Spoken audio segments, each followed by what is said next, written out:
Bonjour à tous les amis, c'est JC pour le débrief du match OM AEK Athènes, donc avec une victoire de l'Olympique de Marseille, 3 buts à 1 donc dans ce match qui était très important pour l'Europa League. Alors donc on va revenir sur le match, sur le débrief. Déjà on va revenir un petit peu sur la compo qu'avait faite notre ami Gattuso, donc avec, comme vous le savez, Blanco dans les buts, avec justement la blessure de Paul Lopez. Donc Blanco allait intégrer le 11 de l'Olympique de Marseille. Donc en défense, donc on avait donc Lodi sur le côté gauche, on avait Balerdi, Bemba et Klos en défense. Au milieu de terrain, donc on a enregistré le retour de Kondogbia, le retour tant attendu de Kondogbia. Ensuite, donc nous avions l'association Verretou avec Rongier. Ensuite, en attaque, on avait donc sur le côté gauche Ndiaye, à droite Harit. Et donc Gattuso avait fait le choix donc, de prendre en titulaire Vitinha à la place de Aubameyang dans ce match qui était important. A-t-il pris un risque ou a-t-il eu raison? Donc on va le voir dans la suite de la vidéo. Donc voilà, donc un match où l'Olympique de Marseille a ouvert le score on va dire avec Vitinha, le fameux Vitinha qui a eu une occasion qu'il a marqué. Un OM qui a quand même dominé son sujet sur la première mi-temps, a pris l'ascendant psychologique en deuxième mi-temps, on va dire, avec les faits de jeu qui se sont passés. Mais voilà, que dire voilà, l'OM a réussi à tenir son adversaire. Moi j'ai trouvé l'AEK Athènes pas si dangereux que ça, pas si fortiche que ça. Alors je sais pas ce que vous en pensez. Mais l'OM a quand même empêché les Grecs de jouer. L'OM a fait un match correct. Quand on prend les statistiques du match, si on part sur la globalité du match, l'OM a quand même eu la possession. Ça nous change toujours, toujours j'y reviens par rapport à Marcelino. L'OM a eu 55% de possession. Là où l'OM a été sans doute meilleur hier soir, c'est dans le fait d'être efficace au niveau des frappes. L'OM sur le match complet a tiré 13 fois et a cadré 8 fois. Donc chose qui est rare du côté de l'Olympique de Marseille. Je pense que ça doit faire autour de 55-60% de tirs cadrés. Donc ce qui est pas mal. Chose qui n'est pas le cas du côté des Grecs qui ont tiré 7 fois au but et qui n'ont cadré que 2 fois. Voilà, donc comme je vous le disais, l'OM a ouvert le score. L'OM est rentré au vestiaire avec cet avantage psychologique de mener au score. Et en deuxième mi-temps, donc, voilà, sur un peu, on va dire, pas un but de casquette, mais un but avec un peu des contres. Voilà, l'équipe grecque réussit à égaliser, donc l'OM se retrouve à 1 partout.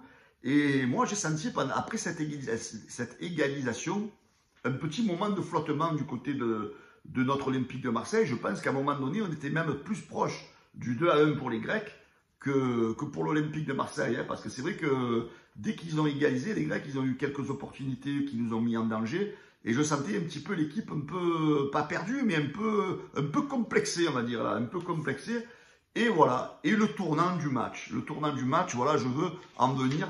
Qui est-ce qui a déclenché cette victoire de l'Olympique de Marseille hier soir? C'est notre ami Vitinha. Voilà, sur ça, on peut féliciter bien sûr le coach Gattuso qui a pris la responsabilité de sortir Aubameyang, qui est, je crois, le meilleur buteur de l'OM en Europa League cette saison, et a décidé sur ce match-là de lancer le petit Vitinha.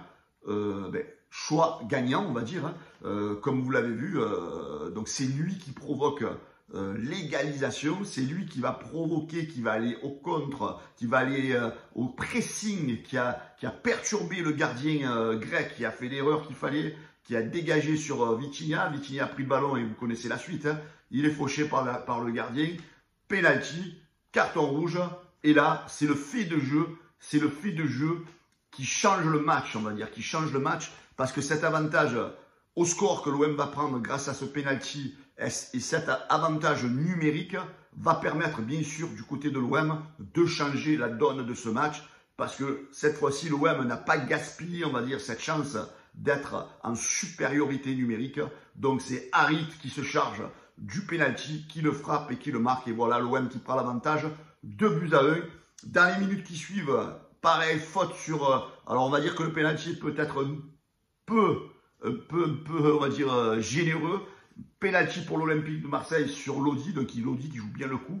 Mais voilà, donc on va pas s'en priver, parce que nous, on nous en siffle tellement pas des penalties. Donc penalty pour l'OM, 3-1, l'OM se met à l'abri et l'OM joue en gestion la fin de match et ne commettra pas les mêmes erreurs que l'OM a fait sous Marcelino à 11 contre 10 de se faire remonter au score. Donc l'OM qui s'impose 3-1 dans ce match. Dans le match à côté, Brighton a battu l'Ajax 2-0. Et du coup, notre Olympique de Marseille se retrouve en position favorable à la mi-chemin avec cette première place de la poule B.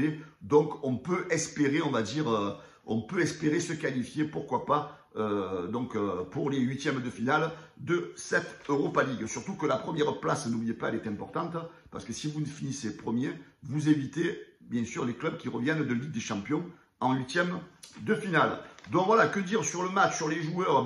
On va dire que tous les joueurs ont plus ou moins sorti leur épingle du jeu. Alors moi, je vais mettre un petit bémol sur Mbemba qui est un peu court sur l'égalisation de l'AEK Athènes. Balerdi, que je défends souvent, on aurait pu hier soir encore faire une catastrophe. Il était à la limite de prendre le rouge et surtout de faire un penalty. Ça s'est joué à quelques centimètres près. Mais bon, voilà, on ne va pas les accabler. Ils ont quand même fait un match assez solide en défense. Au niveau des tops, hier soir, j'ai encore trouvé Klos, un très bon Klos hier soir qui a encore fait un match, vraiment un très très bon match. Le retour de Kondogbia a été payant, je ne sais pas ce que vous en pensez, je trouve qu'il a été assez solide. Il a bien éclairé le jeu, Kondogbia, donc bravo à Kondogbia. Et bien sûr, le choix Vitinha. Voilà, bon, c'est vrai qu'on se pose beaucoup de questions sur le prix de ce joueur, mais on voit que c'est un joueur qui est un peu comme Alexis Sanchez, toujours en train de porter des efforts, de courir, de faire le pressing. Et hier soir, ça a payé. Hier soir, on peut dire bravo à Vitinha, qui a été franchement le déclencheur de cette victoire de l'Olympique de Marseille.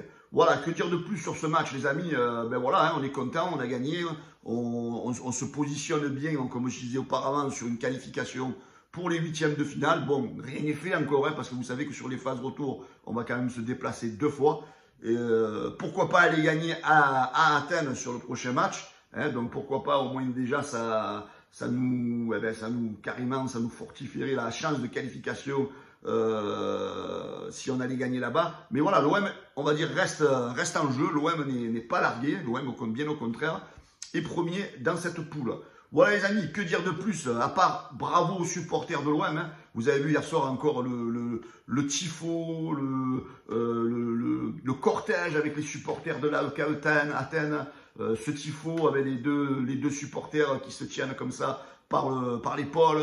Moi je dis bravo aux supporters, donc ça montre la communion des supporters pour une fois que le football n'est pas dans la violence. Merci aux supporters de l'Olympique de Marseille. Les amis, si vous n'êtes pas abonnés à la chaîne YouTube, n'oubliez pas d'appuyer sur je m'abonne et n'oubliez pas de faire un petit pouce bleu, ça fait toujours plaisir, et le partage. Les amis, bonne journée à tous et allez l'OM, on a le sourire. Ciao les gars.